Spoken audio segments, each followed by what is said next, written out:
Hey everyone, and welcome to Listen, Love, Connect, where today's guest, Richard, founder of from Rockology, will be joining us and discussing what fatherhood is and overcoming challenges.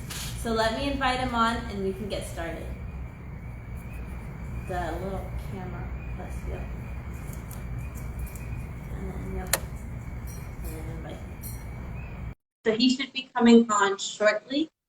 I have my mom assisting me. Hi. Hello, how are you? Sorry, my head. You. Good, you?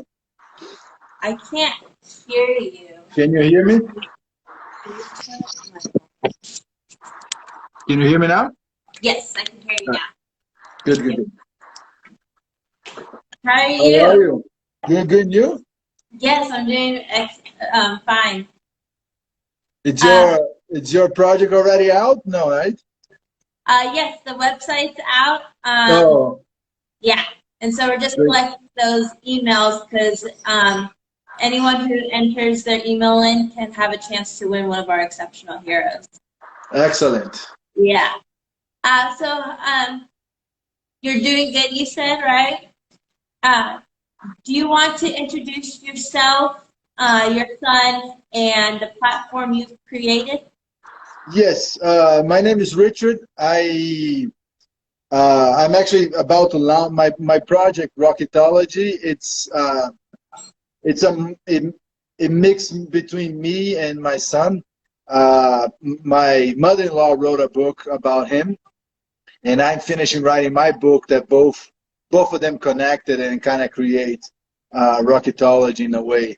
But in general, like I grew up in a regular middle class family down in Brazil, and I was always a sensitive kid, you know, like I was sensitive to energies. Like some places I didn't feel good, and sometimes depending on how the emotions were, and that led me to actually cry a lot. I was a kid that cried a lot, and growing up on a patriarchal society, because Brazil is very, my family is not really like super traditional in this way, but the the country and the society that I grew up in was very like that. So it was very hard, and that led me to a lot of emotional issues because I became afraid first because of my music taste. I thought I was evil, and second for not being able to express my feelings.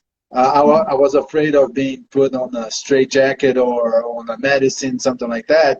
So that just became like a huge monster in my head in general, and which led me to a lot of issues later on in life, uh, like emotional issues that I didn't know how to deal with, and all of it. And Rocketology, it's a way for me to actually put that out there, put all of that was in my mind for so long, just to put it out there and talk a little bit about my feelings. But also, I wanted to do something that it was being the change.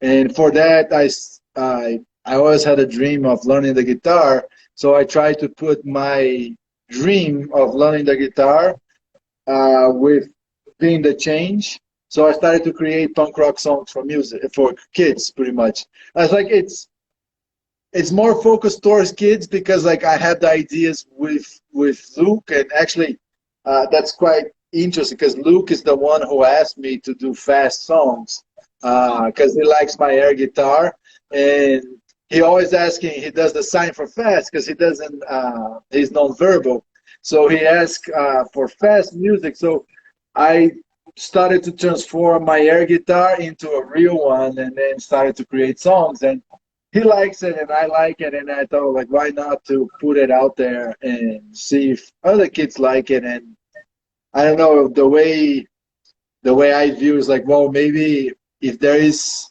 some songs of that style focus on kids, maybe they can grow up not thinking that that's such a bad thing, and it's just music, it's just a different style, it's just a whole different ballgame. So that it's my that's actually the mark that I want to leave in the world, be the change that you wish to see in the world. So I kind of combine my uh, I want to say trauma, but my emotionally challenges inspired with my son and my daughter through through music and art. And part of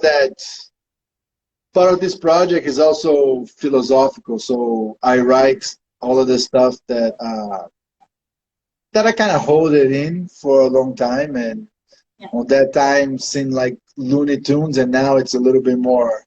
Well, okay, let's hear what they have to say. So I kind of uh, wanted to do that too. That's great. So, like, rock has helped you and your son in a way of just expressing yourselves. Yes, it's expressing, and also rock for me was it was something that it made me not feel alone. You know, like Yeah. I had so much difficulty in expressing and talking, and as you know, as men, we don't talk a lot about our emotions. So I Right. never really had uh, big connections with friends where I could just sit and say like, "Hey, this is what's going on." So music, it was a way for me to realize that I wasn't alone.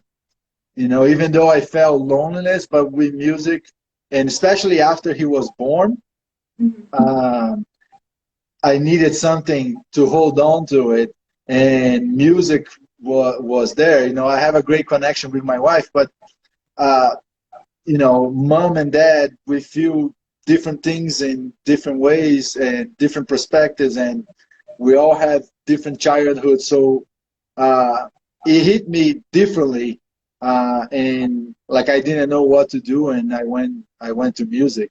And with Luke, I you know, I'm a Reiki master. I don't know if you know what Reiki is, but it's healing through energies.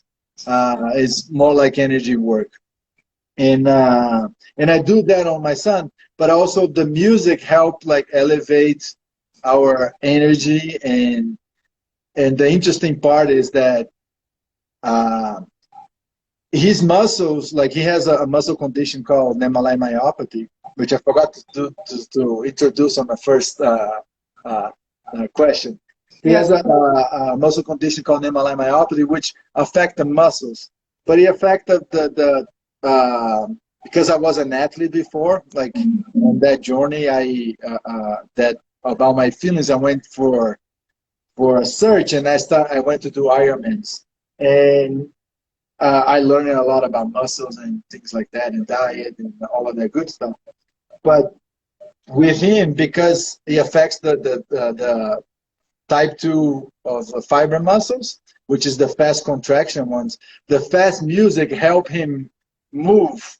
And so it's kind of also not only exercise the vibration, but also helps him move more. And he dances, and we put him in the water, he dances in the water. So it's a very good exercise. Besides being a spiritual connection, it's also a form of exercise, and music help him uh, in that way. So, with him, and what is his condition? Mel. Nemalai myopathy is Okay. very, very rare. With that, what challenges like have you faced and had to overcome? If you don't. Yeah, well, it's like the way I see it is like everybody gets challenges. You Right. know, like, some are visible or some are not, and his is clearly visible. Uh, so you know, in the beginning, like the first year was very hard because we didn't know, and there's not a whole lot of information about Nemalai myopathy out there. Uh, it was difficult to navigate with that, and in the same way, like with the doctors, because I use a lot of my intuition to guide it because it's something so rare. I had to, you know, do this kind of stuff, and my wife and I will have to do a lot of research, we to take him out of the NICU was we had to do a whole meeting with all the doctors because everybody was scared of letting us to go home and they want to put him in an institution, and we were like, no, he's our kid, we're gonna go home. So that was a challenge to figure out he actually what kind of support he actually needed in order for us to go home. And it's a challenge until today because everything it's always it's not black and white with him. It's always like what's going on and that kind of stuff. So Do you find that, because I know he's in a chair, right? yes, yes. Do you find that you like some other challenges is finding accessibility in certain parts of like stores? Yes, well, one one one challenge that we had in the beginning was the van. You know, once we get our van adapted, we actually did option to adapt the entrance from the back because in this way we could stop anywhere. And but that is always a challenge to not have enough ramps or not or people that don't respect. You know, like even in his school one day, the lady stopped in the middle of the disability parking, like where I couldn't put my ramp down, and then I was right next to her. She's like, I asked her like, can you move your car so we can get out? She just like ignore me. So those type of things are frustrating and very challenging. With the COVID, of course, we're going out less, but parks, even though Colorado is really good with that, we still suffer a lot with entrance and things like that. Also, too, it's sometimes the entrance is in the back. There is actually a book. I forgot the name of the book, but the girl, she's in a wheelchair, and it's a story. And she goes to the museum with the school, and they tell like, "Oh, you gotta get in through the back." And she's like, "Why? Why can't I have a ramp in the front like everybody else?" And so, in the end of the book, they actually ended up doing talking to the museum, and the museum it's gonna do a ramp in the front. But that's some of the things that the little things makes a difference. You know, like I try to say, inclusion is not rocket science because it's in the little things. It's about being seen. Like that lady on the school, she could easily say like, "Well, I'm sorry, you know, like let me just move the car and park in between the lines." I'm like, I'm not asking you to get out. I'm just asking you to park decently so I can take my ramp out. And so those little things makes it challenging. Also, the fact that I am more of his. My wife works and I stay home most of the time with him. And one thing that also you get to the hostels, they all look to the mom. They never look to the dad. They think like I don't know anything about it. Like, we both know, like everything that the mom knows, I gotta know, and vice versa. But they go straight to the moms, like, okay, mom, because they are so used to, uh, I don't know, like they're not used to with the dads being that present. So I think that's just the world that like they're so fixated on the moms doing everything at home that they don't know that it could be vice versa and that things have changed over time where dads are home or more present in their kids' lives. yeah, and it's and also like it's kind of crazy to put everything on the mom, you know, because in a house there's a lot going on, you know, Yeah. like especially if you have two or even if you just have one kid, you know, like go to school, get lunch ready, and all of that stuff. It's uh, a working mom. Obviously, she's not going to be able to do everything. So more and more, we start seeing dads that are more present because of that. It's a lot of stuff, you know. So Yeah. Yeah. Um, Another thing, is there any stereotypes that people think when like they see you or just your whole family in general? Like, are there stereotypes you wish that you could break, like right then and there? well, I'll be honest. That's my goal with my book, uh, because you know, like one thing I always heard, like I was evil because listening to rock and roll, and then I was this and this. So when I had Luke, I was like, first thing came in my mind was like, how am I gonna teach him how to accept himself if I haven't accept myself? And since I was using a lot of music on that time to kind of like help me, I received a lot of things like, oh my God, I can't believe that you worship the devil and this and this and this. And then I was like, hold on, like, you don't know how music fit me, you know. And so one of the stereotypes is exactly that. It's just because I listen to rock and roll doesn't mean like I'm a crazy person. I am a little crazy, but you know what I mean? Like, it's not like that I'm mean or anything like that. Also, with Luke, because he's nonverbal and he's in a chair, everybody assumed that he's not going to understand anything. And he's super smart. He understands more than like everybody else. So that's one of the stereotypes that I would like to to break, because it's like, you know, he's fully capable of his understanding you completely.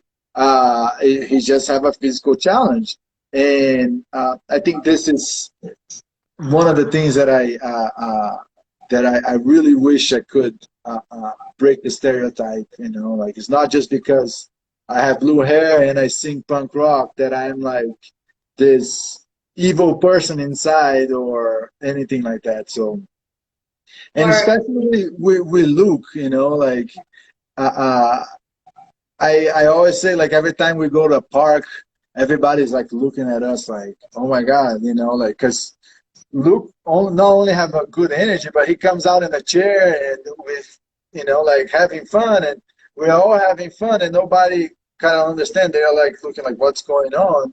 And you know, I know it's just ice, but it's not like, it doesn't feel really good. So I really yeah. wish they could see him as a 5-year-old kid and Mhm. not see all the medical conditions before that. You know, Right. like, Yeah. that would be, Well, every time I see him on your stories and on your posts, he looks like the happiest little kid ever. yeah, he's always enjoying himself, you know, like today, like he has a big bus, like a big bus. He has to put on top of him, and he was playing with a toy that makes lights and music, and he has to cover the thing, and he's staying there like playing it and enjoying, and he doesn't complain like about anything. He seems like, to me, like a very happy kid, and I love about that, you know, like, and that's one thing I like to teach him is like, it doesn't matter what challenge you have, you can still enjoy your life. Yeah, um, you most know, like, definitely.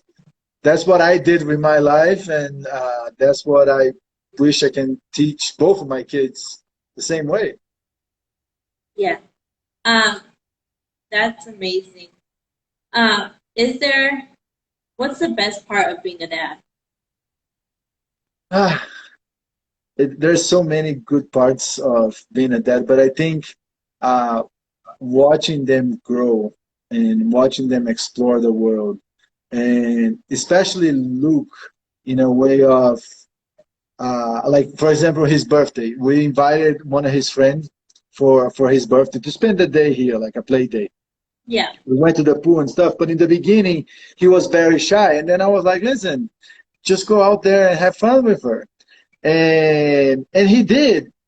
And when I saw they were both in the pool dancing the same way, like he was laying down on his pillow dancing, and she was floating and dancing to it. And then I was like this for me is the best part of being a dad. It's like looking at him with a little bit of challenge, a little bit of shy, but then you go and talk, and then it's like, go over there and just be yourself, and him accepting him in this way, and I think that's probably the best thing of being a dad, and seeing like him grow, seeing him doing the stuff that he wants to do. He knows exactly what he wants. Like, every now and then, he's like, "I want to go out on a minivan," and we go out on the minivan, and he asks for the music loud, and he's enjoying dancing. You know, like, and this is what I want to see. Like, I want to see him grow. I want to see uh, both of my kids. You know, like, Yeah.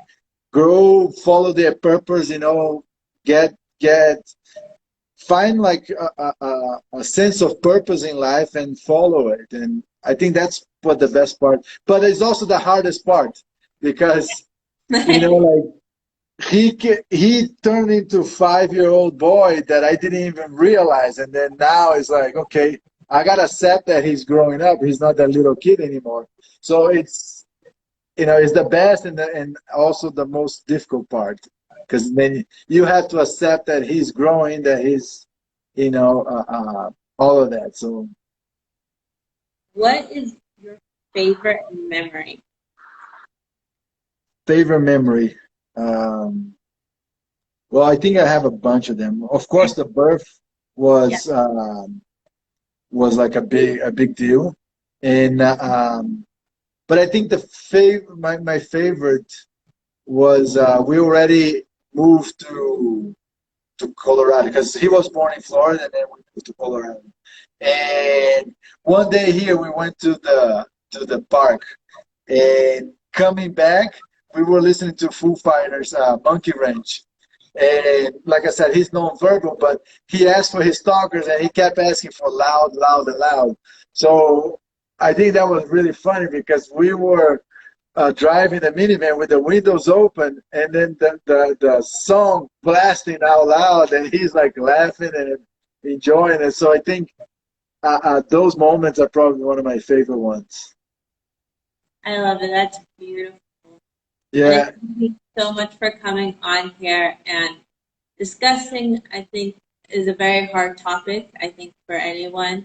Um, but do you have anything you would want people to know or any last words? I would say something, and you can correct me if I'm wrong, but um, I think if you see a kid with any type of disability, I think first thing I would say is like it's okay to ask, to be curious. I always say that like if somebody want to ask something, just go ahead and ask, and realize that you know there is a soul in everybody, and there is a person in there, and that person deserves to be seen as a person, as a human, and not be stared at or not be discriminated. I think it's be seen as a kid, and I think it's is about to. I think it's I think it's unfair to ask them, like any kid, to uh, uh, to understand you, but you can go into the kid's world and understand him. So I think that's is what I would like to give, and then show to people that inclusion, like I said, is not rocket science. I'm not asking anybody to change the world so things can be done. I'm asking to be seen, to see as a 5-year-old kid that likes to play, that likes to do things like every other kid in the world.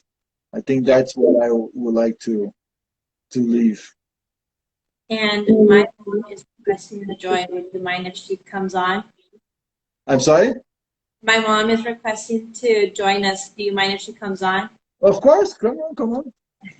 Let me let me accept this. Okay. She should be coming on shortly. Okay. Is she gonna pull my ear? Hi, Hi, nice to meet nice to you. meet you. Yes, I wanted to join because I heard her wrapping up, but I wanted to ask you a few questions. And she calls, I'm her mom, but I'm also her business partner. So Oh, uh, nice. I I'm thought I honored. saw I thought I saw you the other day showing her cleaning up the toilet. I was like, this is awesome. Yes. You know what? I've reversed that role because I've been doing it too many years. So yeah, I had a couple questions because I mean, as when you were talking, I could totally empathize as a parent that it has a child that has experienced trauma or disability, and that support. There's not a lot of support for parents out there. I mean, there's as a parent, you're looking for the support of your child, the therapy of your child, their needs. But I think sometimes the parent gets overlooked as well, or we overlook ourselves because we're so busy caring for our child. But your platform, I see, you've grown, your platform organically, you're a positive influence. But what more could parents, because I could even use your advice as we advocate for others with disabilities in our field with mental illness and trauma and survivors. What other things can parents do to support parents like you, or where can they look for support themselves? Is there hotlines that you've gone to, or is there groups, Facebook groups that you've joined that has helped you out? I'm really away. I mean, I tried. I'll be honest. I tried to create a dads group 3 times already, but dads don't seem to open up as easily as mom do. So here in Denver, there is a special needs moms group that it's very active, but I don't participate as much because I'm a dad, and it doesn't. One thing that helped us is NEMALINE has a NEMALINE myopathy group, support group, but it's mostly to talk about if there's any studies going on or anything like that. So I don't see a whole lot of like emotional support, and I think this is a real problem because guys like me and moms like me, sometimes they get lonely and they don't talk about it because it's a difficult talk, like sit down and talk about all of this stuff, which involves existence and involves like something much greater than we can all measure it. It gets a little challenging. I do therapy because that's what really helped me. And sometimes, like when you talk to someone, they were like, "Oh no, don't be this way. Don't." They try to minimize, or in a good way, they try to take the pain out of it, but it doesn't help you. So I think listening it's one of the greatest thing, and I love the way you put it out to listen, love, and connect, because it's as long as you listen without judgment, from a non-judgment place, even if you think like this is totally wrong, but just the fact that the person is heard, it makes a huge difference in the world. Like if I go and say like, hey, this is what I'm feeling and I'm scared, and the same thing that when he went to the hospital. The good thing is my wife and I on that time, we not on that time, all the time, we always like this. Usually when I'm down, she's up. And when we were in the NICU, was always like that. When I was down, she was up, she would bring me up, and vice versa. And we share this way. But people that don't have that kind of relationship, it becomes even harder. So I think I don't know any hotlines or anything like that, because I never use it. I always had therapy. But I think this is an important issue that needs to happen. People need to be heard. I agree, and I found that the very few groups that I have tried to join is there's a lot of comparing trauma, and it's like, no, trauma is trauma, and what we're trying to do is heal from it, and we're trying to learn how to ground ourselves and keep ourselves, and to compare trauma is not something that is necessary. You don't have to say, well, yeah, it happened, your child has this, but it's worse than mine. No, don't compare. Yes, yeah. don't compare what's worse. That's not what we're looking. We're looking at how can we support each other. What do you do, for grounding? Like, I love that you listen to music. For me, sometimes I dance. I dance to 80s music, and when nobody is watching and the girls are around and they'll come out and they're seeing me, and it just to get that adrenaline and that sweat going, because meditation is very important to our family, the breathing and all of that, but sometimes I need like hardcore grounding.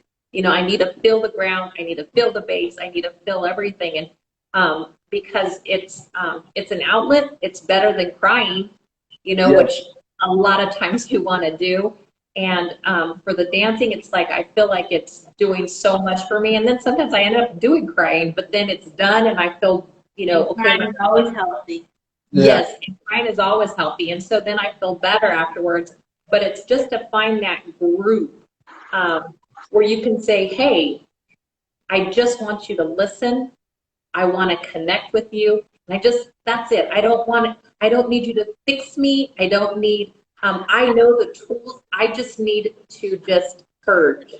Yeah, You know? it's letting it out. I think Yeah. it's almost being a therapist. It's sitting Yeah. there and listening to you, and it's such a simple thing. And I'm guilty because I am very empathetic, and that's one of my sensibilities that I had when I was a kid. And your first response is try to fix them and try to Yeah. like no do this or look at the other side, but that doesn't help. Like I found out with time that doesn't help. And what it does help, it's really just listening. But I must say you're not alone on that because I dance too, and I dance and I cry dancing sometimes, and it's weird because 2020 was very heavy emotionally, and I Yeah. kind of was writing my book, and it's funny because like I was like I probably one of the only guys in the world that can listen to Motorhead, walking my dog, and cry at the same time. And I did that a lot of times because my trauma or my fears comes like from a religious prospect. That I always heard that uh, heavy metal was bad and evil and stuff. But when you tell this to people, they're like, I can't believe it. I was like, well, why can't you believe it? It's like, it happens when I was like 7, 12 years old, and that stuck with me. And until you realize that, like it's almost like you are in a different timeline. Like when certain things happen, you go back to that little child, afraid and thinking that you are evil because of the music. And but some people still don't believe it, and it's not a matter of believing or not. It's a matter of like listening and say like, okay, that happened with you, got it. So what can we do now? Like, or do you expect me to do anything from you, or like you just want me to listen? And I think that human connection, I think it's what is lost in the world, to be honest. Like we're going so fast nowhere, and nobody's stopped to listen and just say like, okay, this is your point of view, let me listen what you have to say.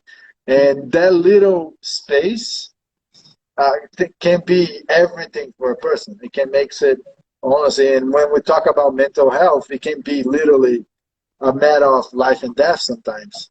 Because Oh, no, absolutely. And, and I'm going to just end a little Linkin Park. Don't listen to the words, but I'm telling you, you can get that sweat going. So, yeah, I like, like it's funny that you said meditation, but I've been meditating since, I didn't call meditation, but I meditated since I was 7 years old. I call it concentration on that time. And I needed to do before every exercise that I had, because I played basketball, I skateboard, I did a bunch of things when I was a kid. And today, what I usually do is I actually I meditate, but also learning the music is also a form of meditation for me. And some days I also need to just get the skateboard and go. And yep, that speed makes you kind of like feel alive and grounded. And it's it's almost like, grounding. Exactly. That's what I was going to say. It's the grounding. I mean, even like as a younger person, I've always been connected with music and dancing. Just because I had a few trauma issues that happened when I was younger, but I didn't know I was grounding because it wasn't educated. We weren't educated on that. yeah, But it was feeling the ground, feeling the movement, hearing the bass, being loud, staying in the present. My grandmother, she was one of the strongest women ever, and my best friend, and she would all of a sudden be crocheting and we'd be watching television and a lot had come on her. I mean, she's one of 13. And so maybe someone got a phone call and all of a sudden she'd just scream. And I would come out of the kitchen. I'm like, what are you doing? She goes, I just had to hear myself and get it out. Yeah. And it's because now I think of it, and with us working with other therapists and talking and engaging, they're like, your grandmother didn't know she was grounding. She was getting that sound out to say, I could hear myself because I'm getting lost in my mind. Yes. And getting lost in my mind is a rabbit hole I don't want to go down. So for me to scream, I'm here, my granddaughter's here, I'm crocheting, and she didn't even know she was doing this. She's just this Hispanic woman that's just like, wow, and it made sense. But now that it's, now that we're in the present time and mental health is more prevalent, I think it's bringing awareness. I want to pose something to you, and I'm going to do it publicly. I don't know if you're familiar with Clubhouse.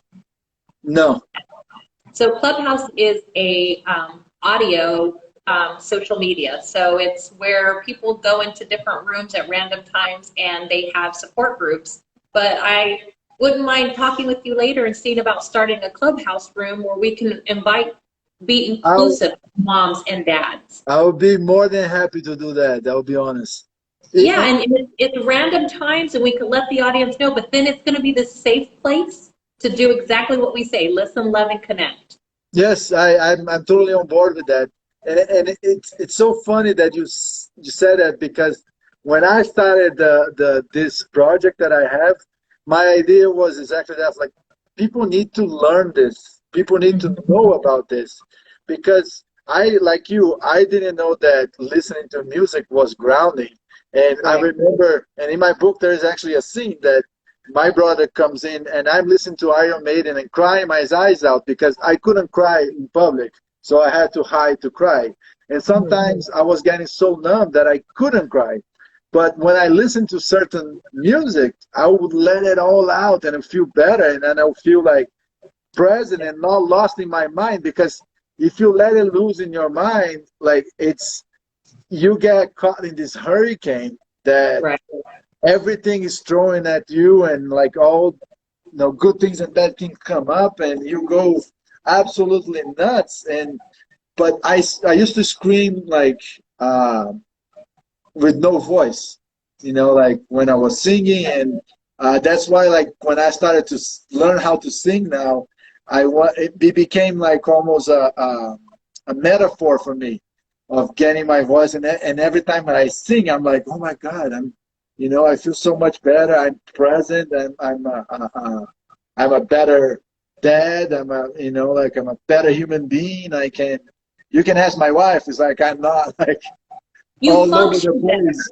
So yeah, you function better after something like that, and that's where I think the support of parents need. I even get where, people are afraid to approach me on what happened, because as Savannah has been very open about her story, and she's open as she's progressing in her healing, and she's open when she's had a bad day, and they get afraid to approach me to ask questions, or they ask a question and it's their delivery was inappropriate. And what I've learned, and this is through therapy, since our family has gone through this with Savannah, through a therapist, is that to be vocal and also advocate for myself. So I've educated, when they've come to me saying, oh my gosh, I'm sorry what happened, and that's the worst thing that could ever happen to a parent. Yeah. And I'll say, you know what, that's not an appropriate thing to say to someone like me, because it is, and it's something that I can't undo, and you're wishing it never happens. So that kind of thing you keep to yourself. Instead, you send me positive energy. Instead, you say, how can I support you? Is there a group that we can, support, or can we join to listen? Or, can I refer a friend who knows somebody, for something, or just, can I just be there for you? But you have to learn how to ask the questions, and also how to receive from the parents on how we're going to educate you on how you need to approach us, because sometimes there's inappropriate questions. I love the book that I read from Oprah Winfrey. It was What Happened to You? Because before, people says, oh my God, what's wrong with you? You're not supposed to, it's not what's wrong with you, what happened to you. because we're in such a judgmental world. You know, Exactly. people are judgmental that you can bully on social media. Nobody knows it's you. You can call people out and hide behind an emoji or some weird avatar, instead of, you know, facing what's actually going to come back. We're going to educate you and say, no, your approach was inappropriate. Or maybe approach it different, because you're coming from a place of love and you're coming from a place of compassion, but your approach needed to be a little bit different, or your question or your statement. And Yeah. I felt that. Have you ever felt that, where someone wants to approach you and ask you, but they don't know how? Yeah, well, first thing, let me tell you a story. The one thing that I think it was Michael J. Fox that said, pity is just another form of abuse. And growing up, I I heard a lot of like, what's wrong with you? And that also stuck with me because I thought everything was wrong with me, even Right. though like nothing was wrong. It's just things happen. But like one day we were at the pool, and the pool was like full of stuff, and we came in to sit on the side, and I don't remember what happened, but somebody was complaining that because the pool was public, but anyways, somebody started complaining, but then when my son comes in, they all change. They were like, "Oh, I'm sorry." I'm like, "I'm sorry for what?" Like I'm like, I don't need your pity. Like, I don't need to make room for me now that you saw my son on the wheelchair. Continue being a jerk that you were before. Like, don't come with that sense. So, those type of things, like right from the beginning, that when my son was born, I tried to change my mindset to, instead of why me, why not me? And when I changed that mindset, I started connecting the dots in my life. And I realized, like, well, I have exactly the kid that I was basically being trained in my life to have, because of all of the stuff that I learned with the muscles and the diet and all of it is helping him now. So I always try to approach from the spiritual side, meaning like things happen for a reason. But there's a lot of like, when people ask, like a lot of things that comes like across, because everybody like, what happened to what's wrong with him? And then instead of like, okay, what happened? Like, is this, instead of Right. doing that, I think being curious, is nothing wrong with being curious and asking, like, okay, can you explain me a little bit? And in this way, the person understand, they listen, they understand, and you can connect from them. But if you come from the standpoint like, okay, what's wrong with him? It can hit you in the wrong spot. And 100%. The mother lion comes out or the father bear comes out. yes, and that's not pretty. I mean, I'm not the one to judge if it's right or wrong, but it's No. like it triggers some points that like it's sometimes it's uncontrollable. Is either gonna make you go down on the rabbit hole in your mind, and you asking yourself like, am I guilty of that? That's one thing that happened with me a lot. I don't know if it happened with you, but in the beginning, I thought it was my fault, and Yeah. like I was just punishing myself over and over and over again, until I realized like, no, it's like everybody have their path, and this is his path. And then I started to switch of like, how can I help him overcome his challenge on his path? And I think if people do that, Yes. it will be a whole different world Yeah. in special needs world or non-special needs world. I think it will be totally different. But you're absolutely right. There's certain things that how you ask, it will make a huge difference on somebody's day. 100%. Well, thank you, Savannah, for allowing me to pop on all of a sudden, because I was listening. I normally just listen from my office, but it was great meeting you. I am going to challenge you and have Savannah send you information for Clubhouse, because I think it would be great if we could start a parent support group on Clubhouse. I think so too. And I would like you to invite you to my live one of these days. That would be great. Thank you. Because I I think appreciate it. maybe we can talk about this platform and do a Yeah. live launch for it, because I think it's needed, especially on the. I don't see like support, just support for that kind of stuff, but I think emotional support is needed. A place Yes. where everybody can say like, "Hey, my day was crazy. I wanted to scream," or share with people like, "Hey, today I just want to." Yeah, like no judgment, just like I just want to be heard and go from there. That sounds great. Thank you very much, Savannah. Thank you. Thank you very much. It was nice meeting you, and we're going to meet again. All right, sounds good. I don't Well, know how to exit out of here, so okay, I'll just exit out for all of us. Thank you, okay. Mama. All right, Thank you, thank you. Richard, for joining me on this.